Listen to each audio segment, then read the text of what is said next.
Les amis, bonjour, j'espère que vous allez bien. C'est bientôt le début de la campagne Campus France 2024-2025. Ça débute dans une semaine, le 1er octobre. Dites-moi où est-ce que vous en êtes actuellement. Est-ce que vous allez postuler cette année ou bien est-ce que vous n'allez pas postuler? Il y a énormément d'étudiants qui abandonnent Campus France et qui se disent que Campus France, ça ne sert à rien, c'est une arnaque. Je vais tenter le Canada, je vais tenter la Belgique, etc.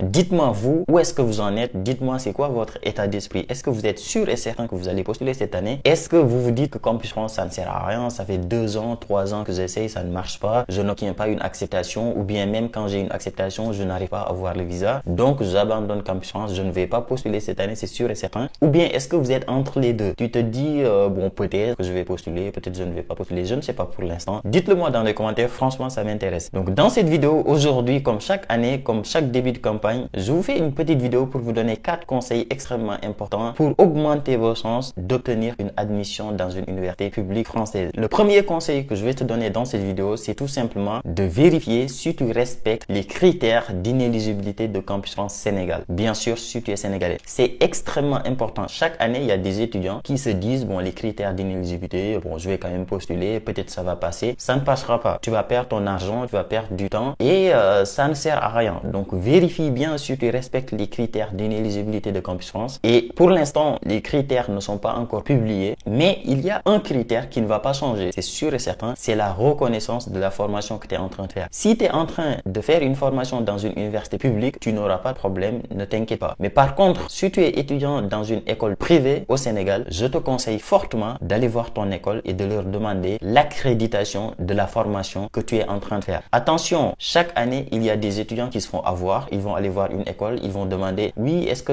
votre école est reconnue par CAMES? Et l'école va répondre, oui, nous on est reconnu par CAMES, t'inquiète pas. Sauf que c'est faux. Une école n'est pas reconnue par CAMES ni par ANAQ-Sup. C'est une formation qui est accréditée par CAMES ou bien par ANAQ-Sup. Ça veut dire quoi? Ça veut dire que dans une même école, tu peux avoir par exemple la licence de droit qui est reconnue par CAMES alors que la licence d'informatique n'est pas reconnue. Et dans la même formation, par exemple, tu peux avoir la licence d'informatique qui est reconnue par CAMES alors que le master informatique n'est pas reconnu par CAMES. Donc, allez voir votre école et demandez l'attestation d'accréditation de la formation que vous êtes en train de faire. Cette attestation-là n'est pas confidentielle, c'est pas quelque chose que l'école ne peut pas t'envoyer. Donc, s'il y a des écoles qui te disent, oui, on est reconnu, mais on ne peut pas t'envoyer l'attestation parce que c'est confidentiel, c'est totalement faux. Faites gaffe, ça veut dire très certainement que cette école, cette formation que vous êtes en train de faire n'est pas reconnue par CAMES ni par ANAQ-Sup. Donc, c'est un des deux. On te demande pas forcément que ta formation soit reconnue par CAMES et par ANAQ-Sup, mais il faut au moins un des deux. Ça, c'est extrêmement important. Le deuxième conseil que je te donne dans cette vidéo, c'est tout simplement d'étudier et d'être un bon élève. Oui, tu vas me dire, ouais, Alassane, ça va être compliqué parce qu'on est en début d'année. Ce n'est pas grave. Être un excellent élève, d'avoir 17, 18, 15, 16 de moyenne ne garantit pas forcément d'avoir une acceptation. Ça ne veut pas dire que si tu as 15 de moyenne, que tu auras 7 acceptations sur 7. Mais par contre, les gars, faut pas se mentir, avoir de très bonnes notes, ça augmente vos chances énormément d'avoir une acceptation. Les universités reçoivent des étudiants et chaque université qui reçoit des étudiants a envie d'avoir les meilleurs étudiants dans son université. C'est logique. Toi-même, si tu avais une école privée ou bien si tu avais une université et que tu étais le directeur de l'université ou bien un directeur d'une école, tu as envie dans ton école d'avoir les meilleurs étudiants. Donc dire que avoir 16 de moyenne, 15 de moyenne, 17 de moyenne n'augmente pas vos chances d'avoir une acceptation, c'est totalement faux. Avoir de bonnes notes augmente vos chances d'avoir une acceptation. Maintenant, est-ce que ça veut dire que avoir 10 de moyenne, ça veut dire que tu n'auras jamais une acceptation? Là par contre, c'est non. Avoir 10 de moyenne, tu peux avoir une acceptation et parfois même, dans une même formation, tu peux avoir quelqu'un qui a 12, 13 de moyenne et qui va avoir un refus. Et pendant ce temps-là, un étudiant qui a 10 de moyenne peut avoir une acceptation dans la même formation. Pourquoi? Tout simplement parce que l'étudiant qui a 13, 14 de moyenne n'a pas respecté les autres critères de l'université ou bien n'a pas fait correctement ses choix de formation et n'a pas correctement fait le reste. Donc, si tu as 10 de moyenne, moi, je te conseille fortement, tout le reste, tu dois faire en sorte que ça soit parfait pour que tu augmentes tes chances d'avoir une acceptation. Et le troisième conseil que je te donne, ça concerne les choix de formation. Chaque année, il y a des étudiants qui font n'importe quoi. Ils vont aller choisir des formations qui ne correspondent même pas à la formation qu'ils sont en train de faire ou bien mélanger 10 000 formations en pensant que ça augmente leur chance d'avoir une acceptation. Moi, l'année dernière, j'ai vu des étudiants qui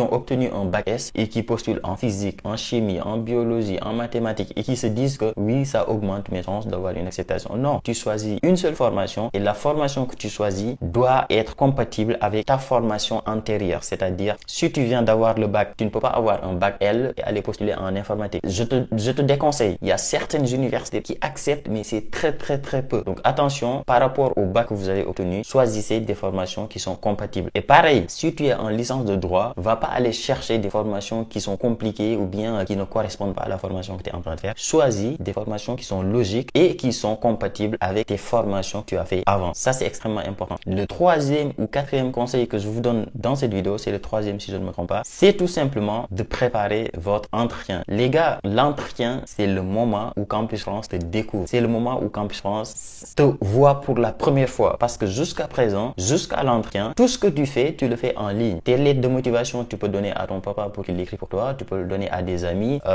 Tes bulletins de notes, oui, c'est la seule chose peut-être que tu ne peux pas falsifier. Et encore, il y a des étudiants qui le font. Attention, c'est 5 ans de bannissement. Tu ne pourras plus postuler pendant 5 ans si tu falsifies tes documents et qu'on t'attrape. Donc, l'entretien Campus France, c'est la première fois que l'agent Campus France est en face de toi. Et là, mon gars, tu ne peux pas tricher. Et l'entretien, pourquoi c'est important? Tout simplement parce qu'à la fin de l'entretien Campus France, l'agent avec qui tu étais en face, il va donner un avis sur ton dossier. Il va dire, par exemple, l'étudiant Mamadou, je lui donne un avis favorable. Je considère qu'il maîtrise son dossier. Je considère qu'il sait ce qu'il veut. Je considère qu'il a un projet d'études et un projet professionnel cohérent. Donc, je mets un avis favorable sur son dossier. Et s'il considère que tu ne maîtrises rien sur ton dossier, il te donne un avis défavorable. Et si tu as un avis défavorable, tu peux être sûr et certain que tes chances d'obtenir une acceptation sont réduites à quasiment zéro. Donc, attention par rapport à ça. Et même si tu obtiens une acceptation, au niveau du visa, ça risque d'être compliqué. L'entretien Campus France, c'est pas un entretien avec ton ami, c'est pas un entretien avec ton pote. C'est un entretien que tu prépares. Comment le préparer? C'est que tu dois maîtriser ton projet d'études. Tu dois savoir c'est quoi ton projet d'études exactement. C'est quoi ton projet professionnel. Tu dois maîtriser les formations que tu as choisies. Tu dois connaître les villes que tu as choisies. Et tu dois savoir comment tu vas te loger en France, comment tu vas vivre en France et comment tu vas financer tes études en France. C'est extrêmement important. Donc, l'entretien Campus France, ça se prépare. Ça ne s'improvise pas. Tu ne viens pas à l'entretien Campus France comme ça, les mains vides. Tu te renseignes sur les questions les plus importantes qui sont posées à l'entretien Campus France. Tu te renseignes sur les questions qui reviennent le plus. Tu te renseignes sur ton dossier. Tu te renseignes sur les universités que tu as choisies, les villes que tu as choisies et tu te prépares avant d'aller à ton entretien Campus France. Mais tout ça, il va y avoir des vidéos détaillées comme chaque année où on va parler de l'entretien, des lettres de motivation, des choix des formations. Donc, ne paniquez pas. Préparez-vous. Vérifiez les critères d'inéligibilité et une fois que le calendrier Campus France va sortir, on va commencer à parler tout ça en détail. Donc, voilà les gars pour cette vidéo. Si ça vous a plu, gros like, abonnez-vous et nous on se dit à très vite pour une nouvelle vidéo.